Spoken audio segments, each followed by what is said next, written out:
Nagsisimula ang kwento sa isang flashback na eksena ng maalamat na Hitokiri Batozei at kung paano siya ang pinakakinatatakutang mandirigma sa Japan noong Bakumatsu. Siya ay ipinapakita na nakikipaglaban kay Saito Hajime, ang ikatlong kapitan ng Shinsengumi, pagkatapos pumalit ni Saito kay Okita Soji, na humihina ang kalusugan sa Kyoto. Sa kasalukuyang araw, ika-11 taon ng panahon ng Meiji, nakasalubong ni Kamiya Kaoru ang isang gumigala sa mga kalapit na kalye ng Tokyo, na napagkamalan niya bilang isang lalaking tumatakbo at pumapatay ng mga tao sa kalye habang sinasabing siya si Batozei. Matapos mapagtanto na siya ay isang Roroni o Wanderer, na may hawak na sakabato, ibig sabihin, reverse blade sword na partikular na idinisenyo para sa mga user na hindi naglalayong pumatay, kumbinsido siya na hindi talaga siya ang Batozei, na sinusubukan niyang ituloy. Naririnig nilang dalawa ang hiyawan ng mga tao, at tumakbo si Kaoru patungo sa aksyon para harapin ang sinasabing Batozei. Nagkaroon ng pinsala sa balikat si Kaoru sa panahon ng engkwentro, at nang malapit nang tapusin siya ng killer, iniligtas siya ng Roroni at dinala siya sa Kamiya Dojo. Inisikaso ni Kaoru ang kanyang sugat ni Hiruma Kihei, isang katulong na iniligtas niya mula sa kalye noong nakaraan pagkatapos mamatay ang kanyang ama, na si Kamiya Koshijiro. Sa Sinen Wars, pagkatapos nito, umalis ang gumigala sa dojo. Makalipas ang ilang araw, naglalakad si Kaoru sa mga lansangan kasama si Kihei nang makilala nila ang Roroni na hinuli ng pulis dahil sa pagdadala ng espada, na labag sa kasalukuyang batas. Namamagitan sila para sa gumigala, at pagkatapos na suhulan ni Kihei ang pulis, pinalaya nila ang Roroni. Pagkatapos ay pumunta si Kihei sa Kamiya Dojo, naiwan si Kaoru at ang gala na nag-uusap sa kalye. Tinanong niya si Kaoru ng ilang mga katanungan tungkol kay Kihei, at binanggit ni Kaoru na wala siyang pakialam sa nakaraan ng ibang tao. Inihayag din niya na mayroong isang kainahinalang lugar na tinatawag na Kihei-kan Dojo sa labas ng bayan. Nagpasalamat ang Roroni kay Kaoru at umalis muli. Pumunta si Roroni sa Kihei-kan Dojo, na napapalibutan ng mga masasamang loob na nagbabanta sa kanya. Samantala, sa Kamiya Dojo, pinutol ni Kihei si Kaoru sa Dojo Hall at gustong makipag-usap sa kanya tungkol sa pagbebenta ng dojo. Tumanggi si Kaoru, gaya ng dati, ngunit kailangan ni Kihei ang kanyang pirma, dahil mayroon na siyang mga papeles para sa pagbebenta. Habang nananatiling gulat si Kaoru, bumukas ang pinto. Sa sandaling iyon, pinasok ni Gohei ang kanyang dojo kasama ang isang grupo ng kanyang mga mag-aaral upang pilitin si Kaoru na pumirma. Nang malapit na niyang gawin iyon, bumukas ang mga pinto, at lumitaw ang isang lalaki mula sa Kihei-kan Dojo, nahulog at nasa likuran niya ang Roroni. Sinabi niya na ang mga mithiin ni Kaoru ay play talk para sa mga hindi pamantsa ng kanilang mga kamay, at ang totoo ay ang mga espada ay mga sandata na idinisenyo para sa pagpatay. Gayunpaman, pagkatapos, sinabi niya na mas gusto niya ang play talk ni Kaoru kaysa sa katotohanan at ninanais niya ang isang mundo kung saan ang kanyang play talk ay maaaring maging katotohanan, na nagbibigay ng ngiti sa mukha ni Kaoru. Hiniling ni Gohei sa kanyang mga tauhan na patayin ang gumigala at pahirapan siya. Binalaan niya ang mga ito na manatili upang maiwasang masaktan. Ngunit kinukutya nila siya at inaatake, na nagresulta sa lahat ng mga ito ay malubhang natalo. Pagkatapos ay sinabi niya kay Gohei na hindi nagsasanay si Batozei ng Kamiya Kashin Ryo ni ng anumang estilo na ginagamit niya ngunit nagsasanay ng Hiten Mitsurugi Ryo.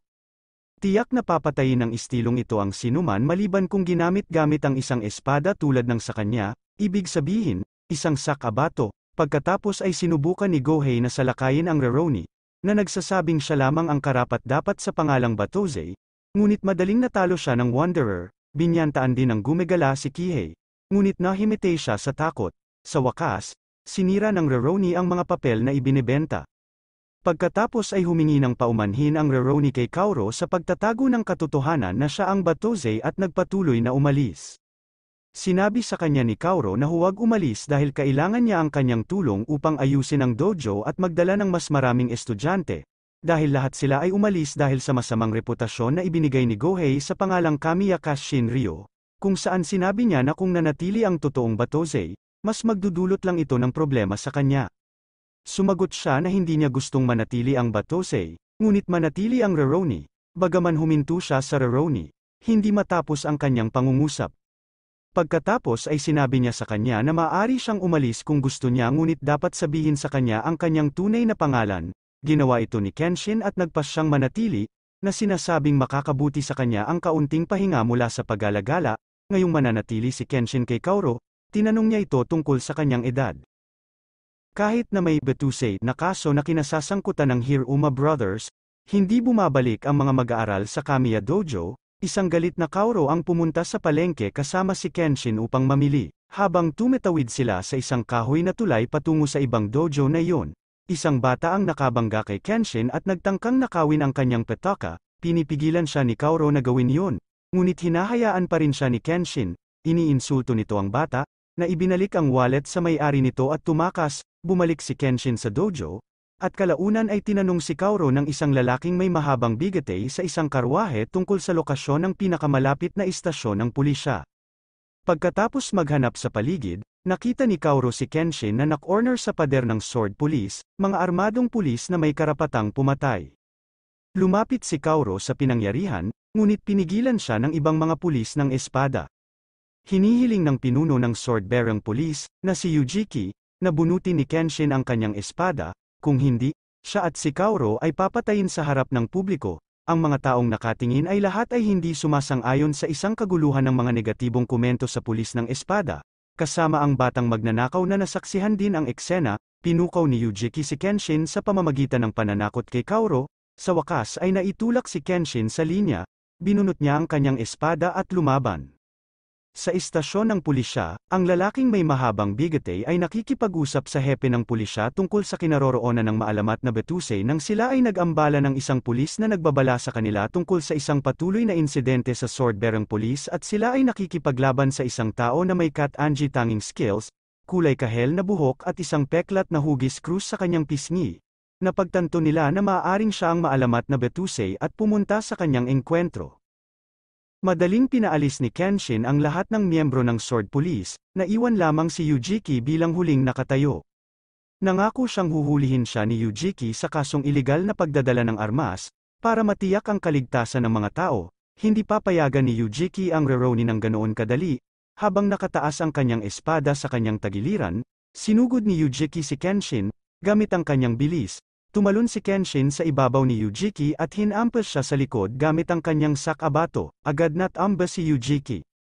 Ang lalaking may bigate na binigyan ni Kaoru ng direksyon nang siya ay nasa isang karwahe ay humarap kay Kenshin at Kaoru. Ang mga tao ay tumakbo upang yakapin ang Rurouni bilang tanda ng pasasalamat at pagpapahalaga. Dinala ang mga pulis ng espada sa kustodiya para sa kanilang pag-abuso sa kapangyarihan. Ang lalaki ay ang hepe ng pamahalaang Meiji, Yamagata Aritomo. Binati ni Kenshin si Yamagata, ngunit higit sa lahat, inimbitahan ni Yamagata si Kenshin sa posisyon sa Meiji government na naghihintay sa kanya. Magiliw, tinanggihan ni Kenshin ang posisyon. Kahit na isa siya sa pinakamahalagang tao na tumulong sa pagbuo ng Meiji government, hindi tinatanggap ni Kenshin ang ganoong alok. Ang kapangyarihan ng gobyerno ay nagpapinsala sa mga individual tulad ni Yujiki, halimbawa. Ayaw kalimutan ni Kenshin kung para saan ang lahat ng pakikipaglaban isang bagong panahon ng kaligayahan para sa mga tao ng Japan. Habang papalayo sina Kenshin at Kaoru mula sa Yamagata, tinanong niya si Kenshin kung bakit siya nagdadala ng espada gayong wala naman itong silbi sa panahon ng Meiji. Lumingon si Kenshin at sumagot, simple lang, ito ay para protektahan. Ang tanging bagay na nagbago ay si Himura Kenshin mula sa isang Hitokiri hanggang sa isang Rurouni. Sa sinabi nito, umalis sina Kenshin at Kaoru, sa pamamagitan ng isang pangunahing paglalakbay sa palengke. Marami ang natutunan si Kaoru tungkol sa lalaking nakatira ngayon sa kanyang tahanan. Pagkaraan ng araw na iyon, ang bata ay nakaupo sa aplaya, iniisip ang kanyang kasalukuyang sitwasyon. Ilang Yakuza thugs ang dumating para kolektahin ang kanyang mga kita para sa buwan, ngunit ang bata, na tinatawag nilang Yahiko, ay nagsabi sa kanila na wala na siya at hindi na siya magtatrabaho para sa kanila. Nagudyok ito ng isang brutal na pambubugbog mula sa isa sa mga thug. Nakita ni Kaoru si Yahiko na hinihila pabalik sa hideout ng Yakuza. Doon, lalo pang binubugbog at pinagalitan si Yahiko dahil sa hindi paghingi ng tawad sa mga nauna niyang sinabi. Iniinsulto ng isa sa mga Yakuza, ang manslayer na si Gasyok, ang mga namatay na magulang ni Yahiko. Siya ay nagalit at kumagad sa pagitan ng mga binti ni Gasyok. Masigla siyang nagprotesta laban sa mga tulisan na ng insulto sa kanyang ama at ina, at pagkatapos ay itinaas ni Gasyok ang kanyang espada, naghahanda na patayin siya. Gayunpaman, bago makaugoy ang mamamatay tao kay Yahiko, sinipa ni Kenshin ang isang pinto at ibinagsak si Gasyok sa sahig. Tumayo ang huli para salakayin ang nanghihimasok, ngunit natamba ito, marahas na pananakot sa amo ng Yakuza, pinalaya siya ni Kenshin sa kanyang pangangalaga, bumalik sina Kenshin at Yahiko sa Kamiya Dojo, kung saan nagsimulang pag-aralan ni Yahiko ang Kamiya Shinryu mula kay Kaoru. Hindi nagtagal, si Yahiko ay nagsasanay ng Kenjutsu sa Kamiya Dojo. Kinabukasan, humigit kumulang 15 tao ang nagtitipon sa Kamiya Dojo, na gustong matuto ng Kenjutsu mula kay Kenshin. Gayunpaman, pinalayas sila ni Kenshin sa pagsasabing hindi siya kukuha ng sinumang estudyante. Ikinagalit ito ni Kaoru, na nagkaroon ng pag-asa na mailigtas ang kanyang dojo sa pamamagitan ng mga potensyal na estudyanteng iyon. Nang maglaon, habang wala si Kenshin sa dojo para bumili ng pagkain, at nang magsisimula na si Kaoru sa pagtuturo kay Yahiko, dalawang dating mag-aaral ng Kaoru na nagngangalang Hira at Sato ang dumating sa dojo para humingi ng tulong. Sumunod sa kanila ang isang gang ng mga outlaw, ang Hishamonji Guren Gang, na sumalakay sa dojo gamit ang isang kahoy na kanyan. Hindi nagtagal ay nalaman ni Kaoru na ang kanyang mga dating estudyante ay nalasing at inatake ang Hishamonji gamit ang kanilang mga espada. Bilang kanilang dating guro, nararamdaman ni Kaoru ang pananagutan sa kanilang kahihiyan at mga hakbang sa labas ng dojo upang salubungin ang gang ng mga mandar ambong, na nagsasabi na siya ang sisisihin. Nagudyok ito kay Yahiko na sundan siya at atikihin ang pinuno ng Hishamonji, na si Hachizuka. Pagkatapos ay sinabi ng huli na papatayin niya si Yahiko. Ngunit bago niya subukan ang anumang bagay, bumalik si Kenshin mula sa pamimili. Sinabihan ang mga outlaw na itigil ang kanilang mga aksyon. Ang pinuno ng Hishamonji, sa kabila ng pagpapayo sa kanya ng isa sa kanyang mga tauhan, ay nag-utos ng pagpapaputok ng kanyan kay Kenshin, na pinutol ang bowl ang putik nito sa kalahati gamit ang talem na bahagi ng kanyang katana, na ikinagulat ng mga naroroon. Pagkatapos ay umalis ang mga gang at iniwan ang dojo. Ang mga dating estudyante ni Kaoru ay umalis din, sa kahihiyan, na sinabihan ni Kenshin na kalimutan na sila ng mga estudyante sa Kamiya Dojo at hindi na muling kukuha ng espada. Pagkatapos ay inaliw ng Roroni si Kaoru, sinabi sa kanya na habang kaya niyang turuan ang mga tao, hindi niya maaabot silang lahat. Pagkatapos ay sinabihan ni Yahiko si Kaoru na huminto sa pag-iyak, na hindi ito katulad niya, at determinadong maging kasing lakas ni Kenshin, sinabi sa kanya na siya ay tumira para sa kanya bilang isang instruktor ng Kenjutsu. Sa Kamiya Dojo, si Yahiko ay nagsasagawa ng ilang pagsasanay sa kendo habang si Kenshin ay nagpuputol ng kahoy gamit ang kanyang sakabato. Biglang lumitaw si Kaoru, talagang masaya na nakakita siya ng ink painting mula sa kanyang yumaong lolo, na maaari niyang ibenta sa malaking halaga. Sinabi niya kina Kenshin at Yahiko na dapat nilang ipagdiwang ito at magkaroon ng kaunting pagsasalo. Dumating ang tatlo sa Akabiko Restaurant, habang naghihintay ng kanilang pagkain at inumin, ang manager ng restaurant, si Te, ay sinuntok ng isang masasamang tao, na bahagi siya ng isang grupo ng mga taong magulo. Gayunpaman, bago makialam sina Kenshin at Yahiko, nahuli ng manlalaban si Te, na pinipigilan itong mahulog, at pagkatapos ay nakipag-away sa thug na tumama sa kanya. At kaya, sa kalye sa harap ng Akabiko, natalo ng manlalaban ang thug sa isang pitik lang ng kanyang daliri, pagkatapos na kumuha ng Santetsu, isang nakatagong metal na spike na halos 6 na pulgada ang haba, sa noo ng hindi nakaranas ng anumang malaking pinsala. Tutulungan sana siya ng isa sa mga kaibigan ng thug, ngunit banayad na pinagbantaan ni Kenshin, kaya umalis siya at ang kanyang mga kasama, pasan-pasan ang kanilang natalong kaibigan sa kanilang mga balikat. Ang matagumpay na manlalaban at si Kenshin ay nagkaroon ng maikli at palakaibigang palitan.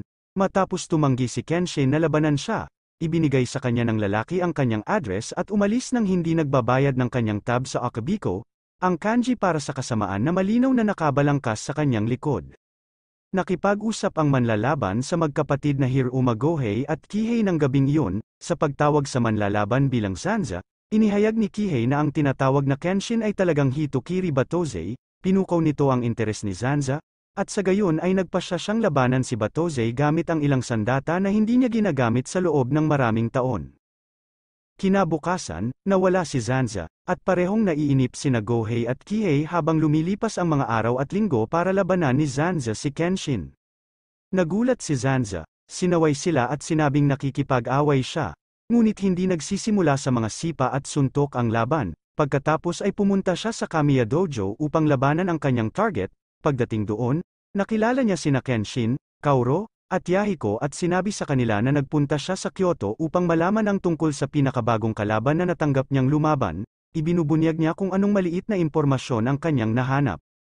Ipinahayag ni Zanza ang kanyang pagkamuhi sa Isshin Shishi at sinabing gusto niyang sirain ang pinakamalakas sa kanilang lahat, na si Kenshin, ng buong puso. Gayunpaman, bago niya masubukan yun, parehong nakita ni Kenshin at Zanza ang magkapatid na Hiruma na nagtatago sa likod ng isang bakod.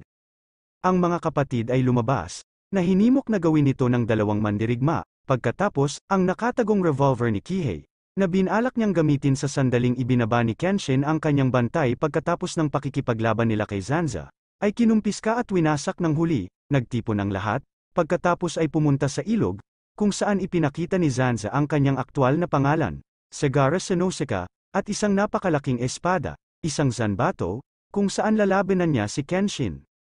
Pagkatapos ay sinimulan nila ang kanilang laban ng buong taimtim. Tinangka ni Senoseka na durugin si Kenshin gamit ang kanyang espada, ngunit madaling umiwas ang huli at hinampas si Sano gamit ang mapurol na gilid ng kanyang sakabato, na natamba siya sa lupa. Si Senoseka, gayunpaman, ay tumayo ng hindi nabigla at ipinahayag na ang nagwagi ay hindi palaging ang mas mahusay na eskrimador ngunit ang naiwan na nakatayo. Magsisimula na ang ikalawang round ng labanan ni Kenshin at Senoseka. Pinabagsak ni Kenshin ang kanyang kalaban sa pamamagitan ng maraming mabilis na strike, bumagsak si Senoseka. Ngunit habang nasa lupa, naalala niya ang kanyang namatay na pinuno ng Sekihotay, si Sagara Sozo, na hindi makatarungang binansagan na traidor ng mga kaanib ni Isshin Shishi Kenshin. Dahil sa galit na dulot ng alaalang ito, napatayo si Senoseka, na nanunumpa na ipapabagsak niya ang kanyang kalaban, ang pinakamalakas sa mga makabayan, na ikinagulat ni Kenshin. Ito ay nagudyok kay Hiruma Kihei na gamitin ang kanyang pangalawang nakatagong revolver upang barilin si Kenshin, na hamarang sa bala sa tamang oras kasama ang bantay ng kanyang espada. Sa mabilis na pag-iisip, itinutok ni Kihei ang kanyang baril kay Kaoru at Yahiko, at sinabihan ang kanyang kapatid na si Gohei na baliin ang kanilang mga paa para hindi sila makatakas. Gayunpaman, hiniwa ni Senoseka ang mukha ni Gohei at pinipigilan siyang gawin ito. Samantala, muling itinutok ni Kihei ang kanyang baril kay Kenshin, na tumatawag sa kanya na isang taong lampas sa pagliligtas, at gumamit ng diskarte ng Hiten Mitsurugi Ryuso Senador, Dragon Nest Flash, para tamaan siya sa katawan at mukha, na kumatok, duguan siya at pumangit. Ipinagpatuloy ni Kenshin at Senoseka ang kanilang laban, parehong determinadong tapusin ito. Iniikot ang kanyang malaking zanbato sa kanyang ulo, naghahanda si Sagara Senoseka na tapusin si Himura Kenshin. Si Kenshin, walang kibo, ay gumagamit ng gilid ng kanyang sakabato upang hatiin ang sandata ni Senoseka sa dalawa. Karamihan sa talim ng sandata ay nahuhulog sa lupa. Pagkatapos, gumamit si Kenshin ng pamamaraan ng Hiten Mitsurugi Ryusu Senador, Dragon Hammer Flash, para hampasin ang ulo ng kanyang kalaban mula sa taas. Tinanggap ni Sano ang buong bigat ng tama at nananatiling nakatayo. Si Kenshin, humanga, ay nagpahayag na ang Sano ang unang kumuha ng pag-ataking iyon at hindi mahulog. Pagkatapos ay sinabihan niya si Sano na manatili doon habang pupunta siya para kumuha ng doktor. Si Senoseka, na ayaw hayaang matapos ang labanan sa ganitong paraan, ay nagpahayag na siya ay mamamatay bago siya matalo sa isang Isshin Shishi Kenshin na hindi inaasahang sinuntok siya sa mukha at ipinaalala sa kanya na ang Sekihotay, ang mga dating kasamahan ni Sano, ay tungkol sa pagbuo ng isang bagong panahon, hindi pagpatay.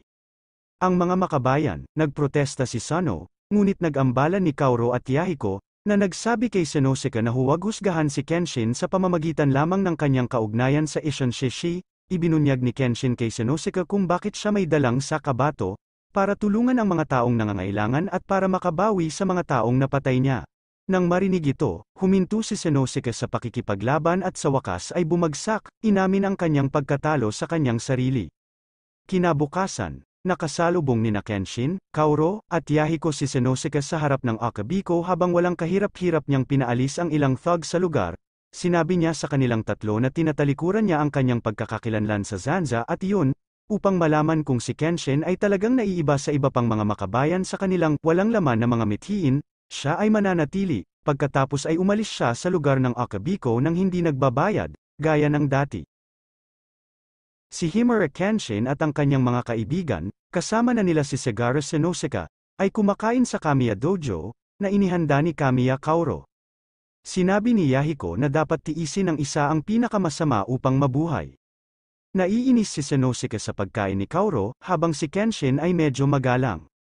Bigla silang binisita ng hepe ng pulisya at pinunan sila tungkol sa mahiwagang mamamatay tao na pumapatay sa mga pangunahing tauhan sa mga Ishin Shishi, tinawag niya siyang Kurug-asa, at sinabi na ang tulong ni Kenshin ay mahalaga upang mapababa ang banta na ito.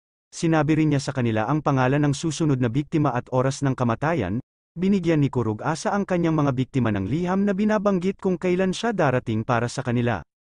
Sina Kenshin at Sanosuke ay nasa gusali, pinuprotektahan ng isang matabang Ishin Shishi, na nag-aalala sa kamatayan para sa kanyang kaligtasan. Nang dumating si Kurug-asa, sinabi ng Ishin Shishi sa kanyang mga bodyguard na babayaran niya sila ng malaking halaga at bibigyan sila ng mga posisyon bilang mga opisyal sa gobyerno kung tatanggalin nila ang banta na ito, na naging dahilan upang tumalon silang lahat patungo sa kanilang kapahamakan, habang pinapatay sila ni Kurug-asa lahat ng napakadali. Hinahamon siya ni Sano, ngunit ginamit niya ang kanyang key technique sa kanyang mga mata, na nagdulot ng kapansanan na paggalaw para kay Sanosuke at isang grupo ng iba pang mga bodyguard. Pagkatapos ay inatake ni Kenshin si Jin-e, pinutol ang kanyang dayami na sombrero sa dalawa, ngunit nakatanggap ng hiwa sa kanyang kaliwang kamay. Kinilala niya siya bilang si Yudo Jin-e, isang rogue hitokiri sa panahon ng Bakumatsu at isang user ng Shin no Ippo. Ang espesyal na pamamaraan na ito ay nagdudulot ng paghinto sa mga paggalaw ng target. Alam din ni Jin-e na ang kaharap niya ay walang iba kundi ang maalamat na Himura Batose. Samantala, si Yahiko ay mahimbing na natutulog sa dojo, ngunit si Kaoru ay naghihintay para kay Kenshin, nag-aalala sa kanyang kaligtasan. Pagkatapos ay tumayo siya sa labas ng dojo, at tumitig sa buwan. Sa gusali, nananatiling hindi makagalaw si Sano at ang iba pa. Pinuntahan ni Kurug-asa si Tani, ngunit nakawala si Sanosuke sa spell, kumuha ng estatwa ng marmol, at inatake si Kurug-asa. Nasira ang kanyang katana, ngunit pagkatapos ay ginamit niya ang natitirang piraso upang masugatan si Sanosuke sa braso. Sinabi niya na ang lahat ng iba ay walang kahihinatnan sa kanya at pinalitan niya ang kanyang target kay Kenshin. Inatake ni Kenshin si Jin-e, at ang dalawa ay patuloy na nagpapalitan ng mga talem. Tinamaan ni Kenshin si Jin-e sa ulo, na nagpapalaya sa lahat mula sa pamamaraang Shin no Ippo. Sinabi ni Jin-e na siya ay nabigo at nanghina ng mahina mula nang iwanan ang kanyang mamamatay tao na paraan. Pagkatapos ay umalis siya sa gusali, na nagsasabi na babalik siya upang hanapin siya muli isang araw at bago yun, dapat siyang bumalik sa pagiging hitokiri na siya noon. Na nagsasabing gusto niyang patayin ang maalamat na hitokiri mula sa revolusyon, hindi ang lalaking Kenshin ngayon. Sa pagbabalik sa Kamiya Dojo, ipinaliwanag ni Kenshin ang pamamaraan ni Jin-e at sinabi rin kay Sanosuke na ang tanging paraan para talunin niya si Jin-e ay ang bumalik sa pagiging hitokiri na siya noong panahon ng Bakumatsu dahil wala siyang kalaban-laban sa kanya sa puntong iyon. Hinihiling din niya na sabihin niya kay Kaoru at Yahiko na umalis siya upang labanan si Jin-e. Kapag ginawa niya ito, si Kaoru ay tumakbo at hinahanap si Kenshin. Sinabi sa kanya ni Sanosuke na ayaw ni Kenshin na may makikialam sa kanyang labanan, ngunit sinabi niya na kung matalo niya si Jin-e, babalik siya sa kanyang dating sarili at aalis na muli sa paglalagalag at nawalan siya ng kanyang ina at ama at ayaw nang maiwang mag-isa muli. Mahahanap ni Kaoru si Kenshin at sinabi sa kanya na kung hindi siya babalik sa dojo, hindi rin siya babalik. Sinabi sa kanya ni Kenshin na hindi siya mananalo laban kay Jin-e kung nag-aalala siya sa kaligtasan nito. Pagkatapos ay napagtanto ni Kaoru na pinakamahusay na huwag humadlang sa kanya, ngunit iniwan sa kanya ang kanyang paboritong indigo ribbon, na sinasabi na kung hindi niya ito ibabalik sa kanya, hindi niya ito patatawarin. Pumayag si Kenshin at nangakong ibabalik ito sa dojo pagkatapos talunin si Jin-e. Ngumiti si Kaoru at hinawakan si Kenshin sa kanyang sinabi. Biglang sumulpot si Jin-e at nahuli si Kaoru. Alam niyang tiyak na mas seryosong lalabanan siya ni Kenshin kapag siya ay nagalit at nalagay sa alanganin ng buhay ng kanyang babae. Sinabi niya kay Kenshin na kung gusto niyang iligtas siya, dapat siyang magalit at hayaang kainin siya ng kanyang galit, na ibinalik ang hitokiri na siya noon. Histeryosong tumawa si Jin-e at tumakas habang nakasakay sa kanyang bangka. Galit na galit si Kenshin at sinigaw ang pangalan ni Jin-e. Si Kamiya Kaoru ay kinidnap ng masamang si Yudo Jin-e. Inakusahan ni Kaoru si Jin-e ng panloloko, na sinasabing natatakot siyang lumaban ng patas at hinahawakan niya ang kanyang hostage upang mapahamak si Himura Kenshin. Tinatawanan ni Jin-e ang kanyang kamangmangan, na sinasabi na sa ngayon, Madali niyang matatalo si Batozay bago matapos ang isang sigarilyo, ngunit sinabi niya na hindi iyon magiging masaya. Sa halip, nais niyang muling gisingin ang Hitokiri sa loob ni Kenshin sa pamamagitan ng pagpapasuko sa huli sa kanyang galit. Sinabi sa kanya ni Kaoru na wala siyang ideya kung gaano talaga kalakas si Kenshin at itinutuwid siya ni Jin-e, na sinasabing siya ang walang alam sa tunay na kapangyarihan ni Batozay, bilang isang Hitokiri na nag-freeze ng dugo ng mga lalaki sa takot noong Bakumatsu. Pagkatapos ay ikinwento niya kung paano siya naging miyembro ng Shinsengumi sa Kyoto, sa panahon ng Bakumatsu, ngunit ang pagkauhaw niya sa dugo ay naging dahilan ng kanyang mga dating kasamahan laban sa kanya. Ipinahayag niya ang kanyang pagnanais para sa isang labanan ng kamatayan sa pagitan ng dalawang Hitokiris, ang kanyang sarili at si Batozay. Sinabi sa kanya ni Kaoru na si Kenshin ay hindi katulad niya at hindi na babalik sa pagiging isang Hitokiri, kung saan si Jin-e ay tumawa lang. Saktong dumating si Kenshin para harapin si Jin-e, na napansin at natuwa sa galit na nagsisimula ng mamuo sa loob ng dating Hitokiri. Sinabi ni Kenshin na talagang galit siya kay Jin-e dahil sa pagkidnap kay Kaoru at sa kanyang sarili dahil sa hindi niya mapigil ang gawin yun. Napansin ni Kaoru ang pagbabago sa tono ng boses ni Kenshin at napagtanto na hindi siya ang kanyang karaniwang sarili. Nagsimulang maglaban ang dalawang mandirigma at parang pantay na tugma ang mga ito, pagkatapos ay nagsasagawa si Jin-e ng isang serye ng mga galaw, na nagsisimula sa isang anyo ng Hirazuki, isang one-handed thrust, at nagtatapos sa tila isang car atake. Ibig sabihin, pababang slash, gayunpaman, sa halip na magtapos sa car atake, palihim na inilipat ni Jin-e ang mga kamay mula sa likuran, at itinutok ang kanyang espada kay Kenshin, na sugatan siya sa balikat. Si Kaoru ay sumisigaw sa pag-aalala habang bumubulwak ang isang pool ng dugo mula sa sugatang balikat ni Kenshin. Samantala, ipinagpatuloy ni Asano at Yahiko ang kanilang paghahanap.